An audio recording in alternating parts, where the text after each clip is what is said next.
What is up, Misfits and Moonbasers? It's your boy Ray Recall coming at you again with another video review. Keeping the train rolling with the studio series Constructicon, so let's go ahead and get right into today's subject, which is going to be don't you stay where you're supposed to be. Today's review subject, which is going to be the studio series Deluxe class Constructicon Hightower. I totally did not forget his name. Don't try to tell me otherwise. So this is Hightower, one of the movie Constructicons. I think the first time we ever got to see an actual figure of this guy was with the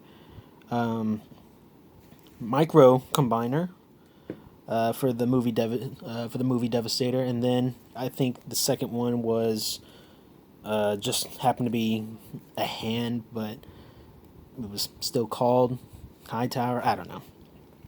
Regardless, this is Hightower, and he is an interesting figure, to say the least. As far as the vehicle mode goes, it's pretty basic. There is some articulation with the arm that has the little hook here. The hook does not open or close. It's just a solid piece of plastic that's literally clipped on to the tower. It's a little bit of parts forming for later. But, yeah, the crane arm can move up and down. This can be forward, move back. Visible head syndrome. You do have some rolling treads here, so you get a little bit of rolling movement. And that's really all that there is for the vehicle mode. Some nice blue paint for these windows, though. Plus some nice little molded in details here and there. A little intake, a little ladder. Some engine details. I guess this is supposed to look like spools of cable or something like that. And then there's just that big, I don't know, generator or something like that at the back. I don't know. I don't know construction equipment, but yeah. So, just for a comparison, sorry, Flintlock. Here he is with Titan's Return Cup in his vehicle mode. Pretty basic. Now, one thing that's pretty interesting about this figure is that he does have a bit of a fan mode / homage to animated long arm, in which you kind of untab. See that little tab back there?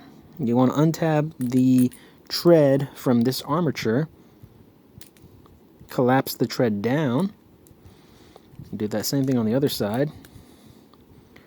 And you have the crawler tank with a crane arm.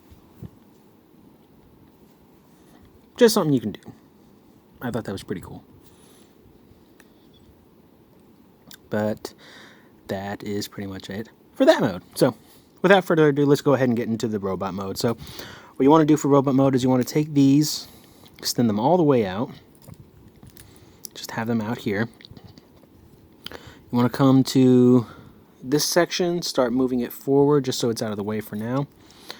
And then simultaneously take these panels and lift them out while lifting the big back section on this hinge right here. So you're going to want to try to untab these panels while moving this back. And as you can see, there are notches that these tabs are going to go into, and that'll just tab into the back right there. You see these little hooks will go into these little openings right here whenever you pull these up and tab them in. Now make sure that whenever you're going back to vehicle mode, if you notice that there are tabs on these little struts and little slots right there. So if you want to go into vehicle mode, you want those tabs to go into that slot. Otherwise, things are not going to line up. Trust me on that. You're going to have a bad time. But you just want to take that and collapse it in. Take the legs and orient them so that the rivet and the hinge is facing outward. So you know how all this hollow stuff is facing inward towards the body. Just like So just finagle the legs until you have something that you're happy with.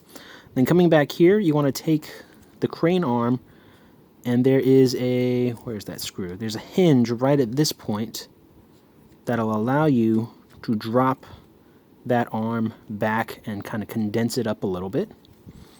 Go ahead and, if you haven't before, just articulate the little grabby hands.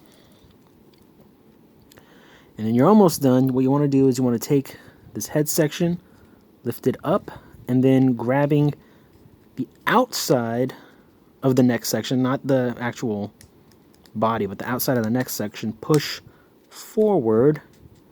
That'll allow the neck to drop down. And then you just straighten out the head and neck assembly like that. And there you have Hightower in his robot mode, beast mode. I'm not really sure what you would call this. Sebulba mode. I don't really know, but this is how he is in his not vehicle mode. There we go. Let's just go with that. So, yeah, very, very interesting design. And it is a very solid design with one very unfortunate flaw. As you can see, this hinge joint right here, it's just kind of soft tabbed in there. And if you're messing with it, it has a tendency to just pop loose. Really wish that they had found a way to put a pin through that or found a way to make that more secure. But, I mean, kind of like how this hinge joint up here is, how it has that pin through it.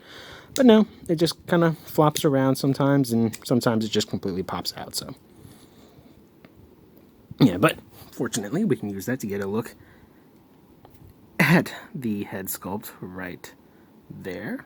So if it decides to focus, you camera piece of junk. Really nice head sculpt for the guy. Painted in red eyes, really nice. Nice head sculpt. Go ahead and put this back over here. Just like so. Now, articulation on this guy, as you can see, there is crazy amounts of articulation. The back does have that double hinge, so you can raise or lower the arm. The little claw is on a little clip hinge right there. Shoulders or thighs. I want to treat these as if they're arms and these as if they're legs. It's Sebulba rules. He walks on his feet. Shoulders can do a full 360. They can go in and out. There is a bicep rotation, an elbow joint that is more than 90 degrees in both directions. Then you have a few hinge joints here and there that do have quite a bit of range, as well as a hinge joint connecting the treads to the armature, so you can get all kinds of, you can get all kinds of crazy stances with this guy if you want. But this is the official stances according to the instructions. The legs here are on just the tiniest little hinge joint right there. And then the neck is on a hinge joint at the very base. A hinge joint here that we have already seen pop off. A hinge joint right here that allows the head to go all the way forward or all the way down.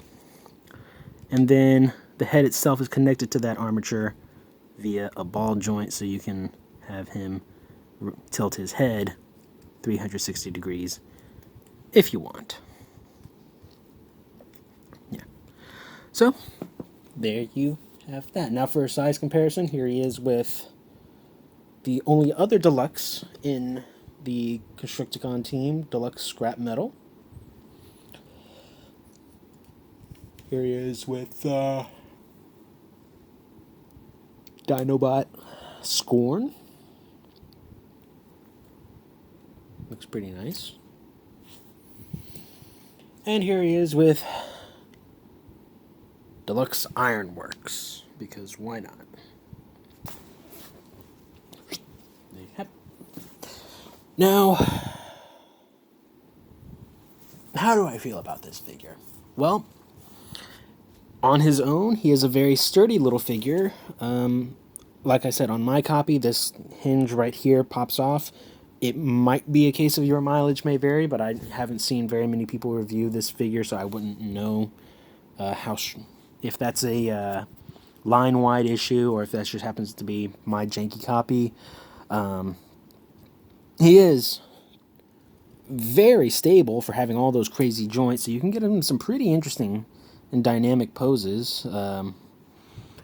And he also has a very unique presence. He looks very unique whenever he's on a shelf. He kind of stands out. That's a very good thing in my opinion. Now, as for the combine mode, he and scrap metal here will actually form one arm of Devastator, which is the only other time that two bots form a single unit is when the torso and shoulder robots combine. All the other components, you know, the head, both the legs, and the other arm, they're actually just their own components. But these two actually will combine to form the left arm of Devastator. So, on his own, he doesn't really even have a combine mode. He is just half of an arm, which is, I guess, you just be like the wrist or something like that. Like, he forms the wrist and fingers, he forms the rest of the arms. So, if you're looking to get Devastator, you're definitely going to have to get this guy, obviously. But if you want him just as a standalone figure, his vehicle mode and robot mode are very nice just as a standalone. They do look very nice when compared to, you know, the other Constructicons in the lineup. He looks good as part of a team, and he looks good on his own, so I would definitely recommend getting this guy if you can find him. I know he was warming the shelves at a few of my local retailers, so I know you could probably still find him in stores. You can definitely find him online. I know a lot of online retailers will still have him as well. So, yeah. That pretty much is all for that. So, yeah, that's pretty much all there is to say. So, this has been the Transformers Studio Series Constructicon Hightower. I have been Ray Recall. Y'all have been awesome. And stay tuned, because we are now halfway through with these Studio Series Constructicons reviews. So when I finally have all six, or I mean, as I was out, when I finally have all 8 Constructicons all in my possession and all reviewed up, I'll then start making videos on their combined modes, and that'll be Devastator week, or whatever you want to call it. So anyway, that pretty much does it for this video. So thank you so much for watching, and stay tuned. I'll see you in the next one. Peace.